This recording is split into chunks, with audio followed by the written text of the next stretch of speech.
3 days after the birth, my husband finally arrived, but he wasn't alone. He walked in with a woman I didn't recognize.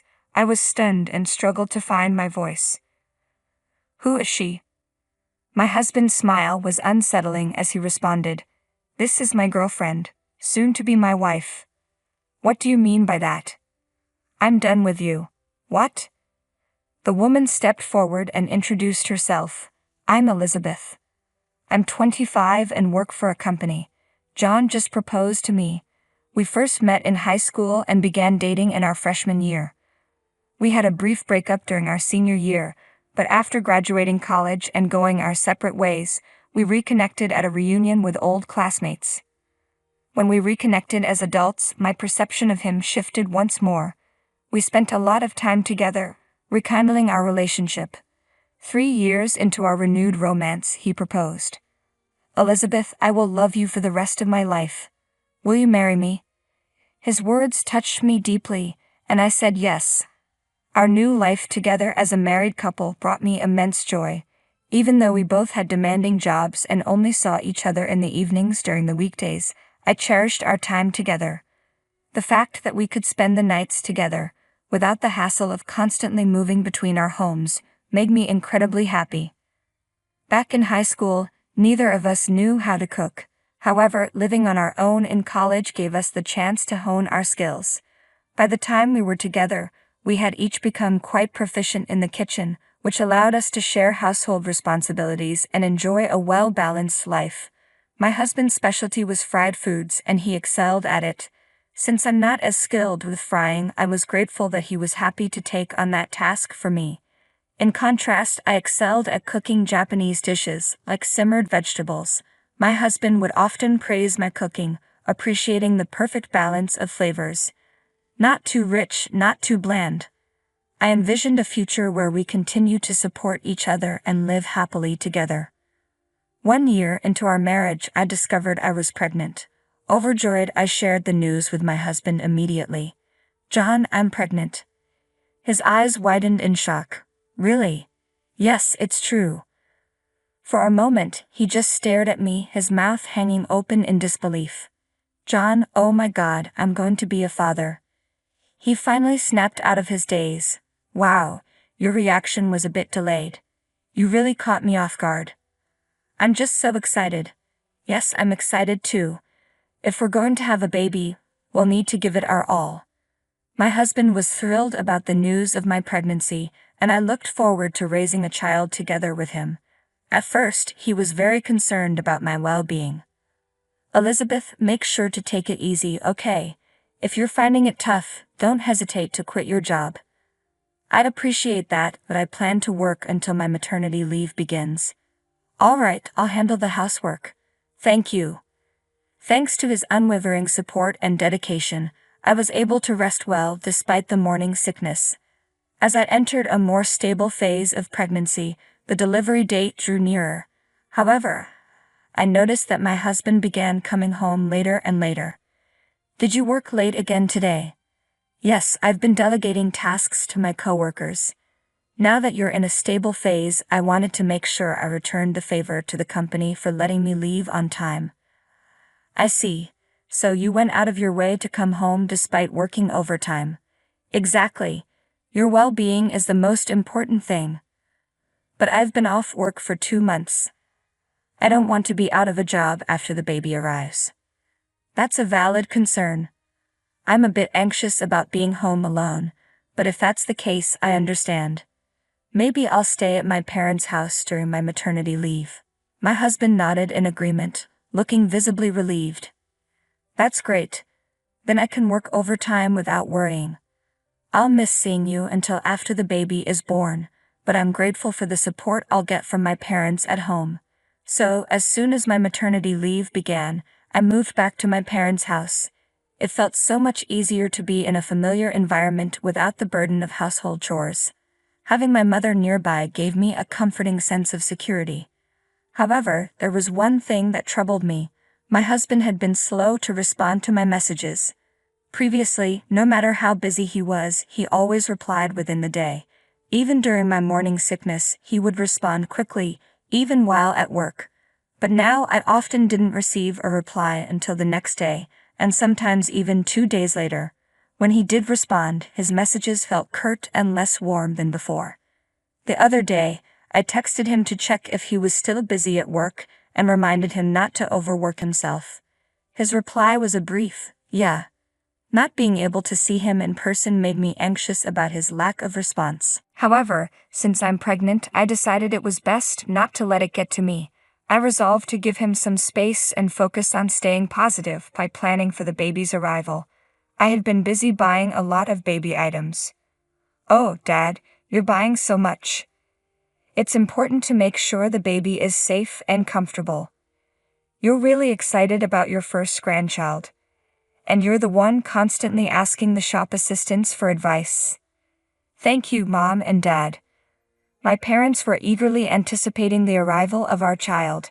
I managed to stay positive despite my husband's slow responses, and now my due date had arrived. I sent him a message letting him know that today was the day and asked him to be ready to come to the hospital as soon as he heard from me. However, he didn't even read the message. Maybe he's just caught up at work. He knew my due date was approaching, so he could have been a bit more attentive. As my labor pains began, we headed to the hospital. The moment I had been waiting for was finally here. With no time to call my husband myself, I asked my mother to leave a voicemail informing him that I was about to give birth. Despite this, he didn't show up, even as night fell, and he didn't return any of my calls. Ended up on the delivery table without him. Birth was more difficult and prolonged than I had anticipated as the umbilical cord was wrapped around my baby's neck. The delivery was far from easy, and my baby was born nearly a day after contractions began. However, as soon as I held my baby girl in my arms and looked into her tiny face, all my exhaustion and pain seemed to vanish instantly. She was truly beautiful. "You worked so hard to come into the world, didn't you?" I briefly said goodbye to my baby and then lay back to rest, feeling completely drained from the long hours of labor. Later, I woke up in my hospital bed to find my mother keeping watch over me in the room. "Are you feeling better?" "Yes, I'm doing pretty well." "I'm glad to hear that." "Mom, what's wrong? You don't look well." "I haven't heard from John since you went into labor." "Really? What on earth is he doing? We've already had the baby." I was furious. Why hadn't he come to the hospital? After I sent him a message saying the baby had been born, he replied several hours later, saying he could come to the hospital the day after tomorrow. Why can't he prioritize coming here? I tried to stay positive and focus on the birth, but now that the baby is here, I can't keep my feelings in check. Why isn't he here with us now, for his own child's birth? He should be flying in. Is his job so strict that they won't let him leave? I channeled all my frustration into the message I sent him, but he only read it without responding. What is going on? He was so thrilled when I told him I was pregnant. Why does he seem so indifferent now? My parents were outraged by his unreasonable behavior. My father vowed to give him a stern talking to the next time he saw him. 3 days after the birth, my husband finally showed up, but he wasn't alone. He arrived with an unfamiliar woman, leaving me speechless with shock. "You seem to be doing well. Then why did you send me messages that made it sound like you were in a crisis?" Huh. Not only had he come with a stranger, but his cold demeanor was also a shock. I was taken aback, struggling to find my voice. "Who is this woman?" I managed to ask, "Who is this woman?" And my husband responded with a smile. "She's my girlfriend, actually my future wife." "What?" The woman beside him chimed in. "Oh. What do you mean by future wife?" She laughed and playfully tapped my husband on the shoulder, saying, "Oh, this is so embarrassing." "What do you mean?" "Don't you understand? It means that you and I are divorced." "What? Wait a minute, are you saying you were having an affair?"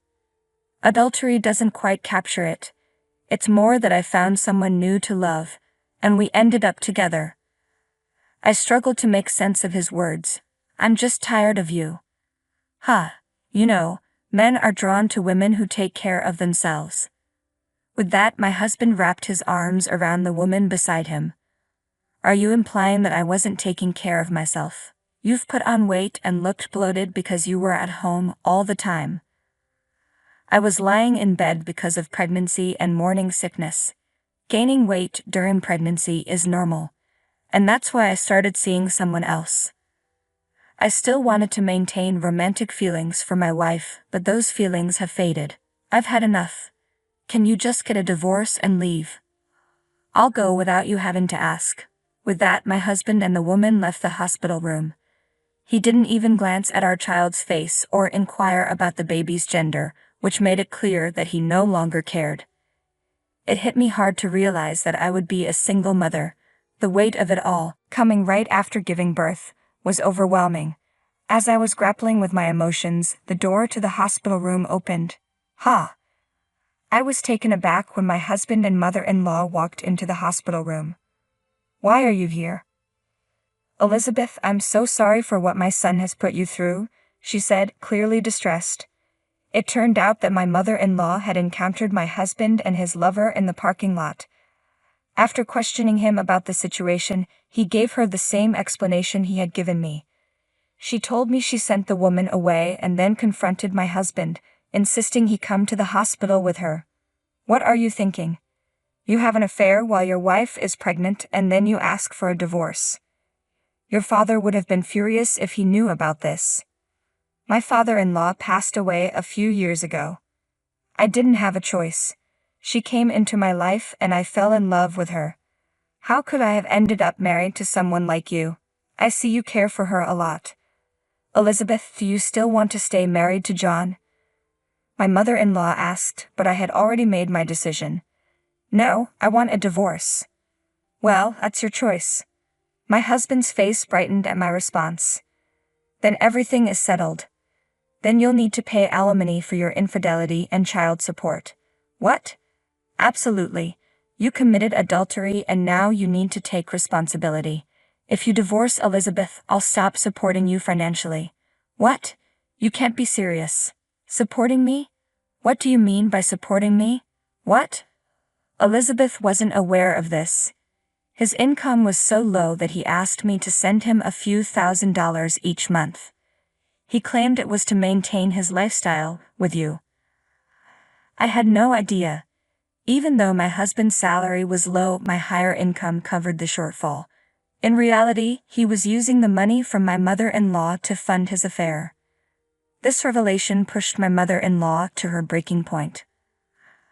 I'm going to demand repayment for every cent I've given you.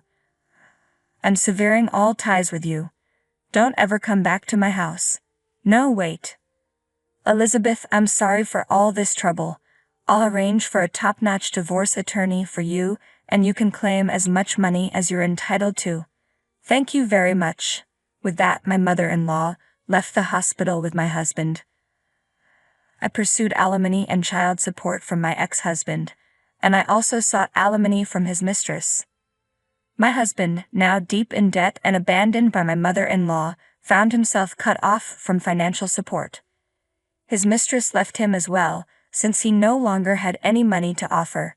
He now spends his days struggling to pay alimony and child support while living in poverty.